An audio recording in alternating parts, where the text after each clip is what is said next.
Hey guys, Down Phoenix here, and I just had some lunch at Jack in the Box because it's awesome. But I didn't film a review of some hamburger like Well and Real 007 would. But anyways, I want to talk about a serious matter. In case you've been living under a rock or something like that, you know, something really terrible happened on the 14th. You know, the Sandy Hook shooting. Gosh, it was just devastating. I mean, I was really heartbroken when I found out about it, you know, like I was really sad. But, anyways, I wanted to talk about, like, something that, you know, I know this is not my usual thing about talking about video games and, you know, stupid shit like that. You know, this is a serious thing, you know, like, as far as, gun rights, you know, like, I know a lot of people are like, oh, well, you know, anytime a shooting happens, they always talk about taking away our guns. And, you know, we shouldn't talk about that because, you know, if people had the guns, they would have been better prepared for it. And, you know, they could have stopped it from happening and things like that. There is some truth to that, I suppose. But ultimately, if you look at the statistics, it's not really true. You know, like everybody is talking about, like, remember the Aurora shooting, and everybody's talking about, well, how about they allow guns in theaters? You know, the people could have shot them. Well, I mean, it's a dark theater.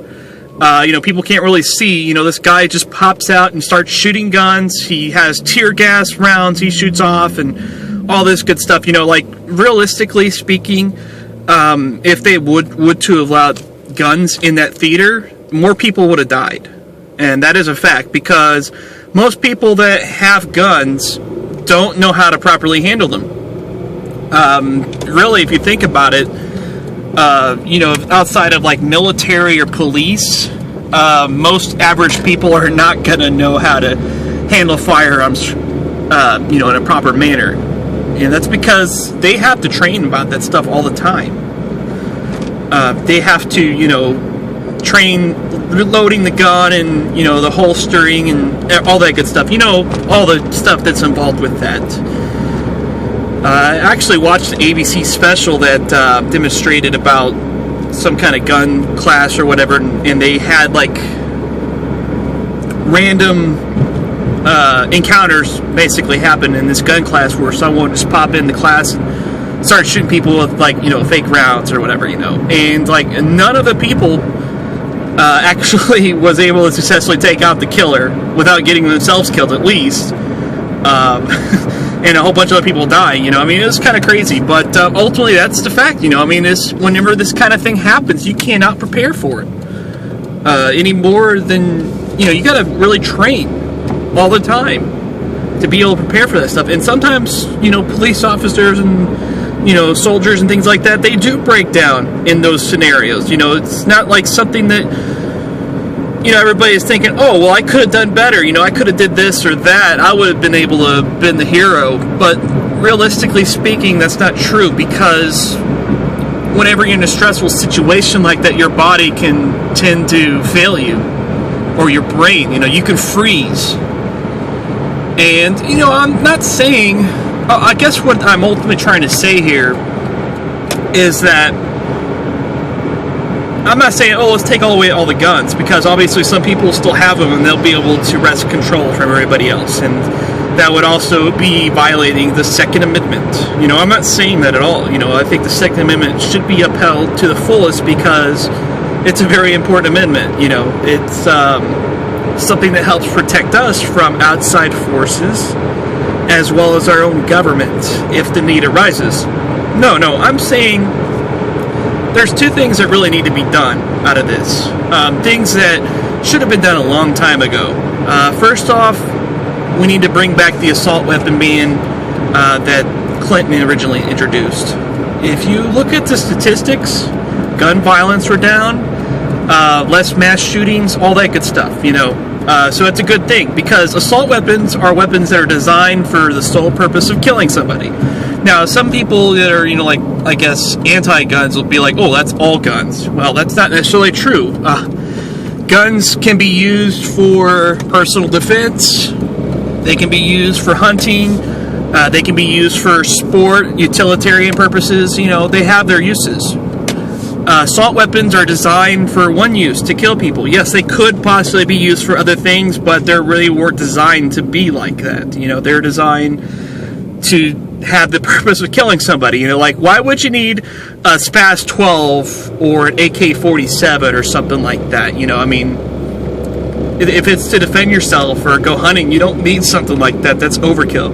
You know, it's like, oh, you know, I'll just go fishing with dynamite. You know, yeah, you can go fishing with dynamite, but that's overkill. You know, that's not its purpose.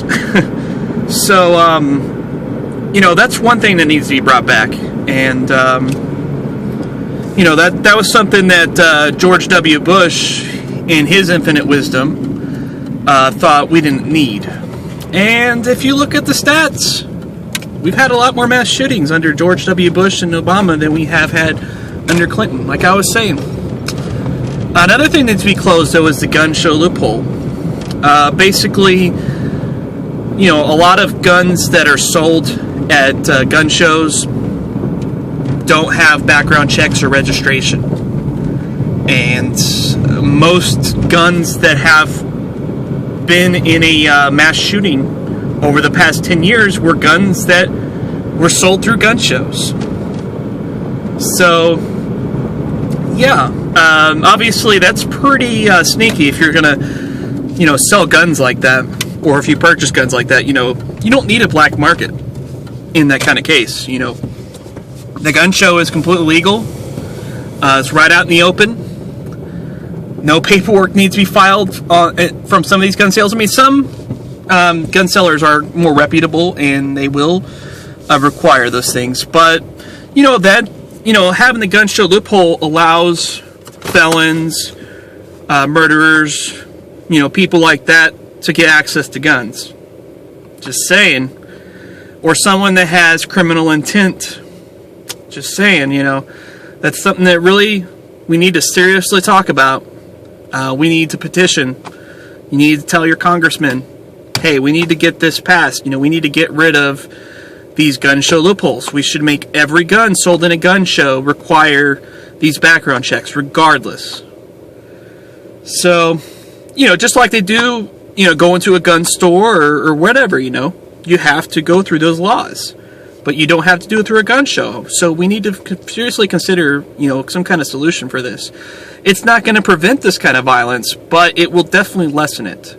And ultimately, that is the goal. And for you gun nuts out there, no, it's not going to mean the government's going to take control of everybody. You'll still have your shotguns, your pistols, you know, your guns that are designed for other purposes besides killing people. So with that, guys, Down Phoenix out.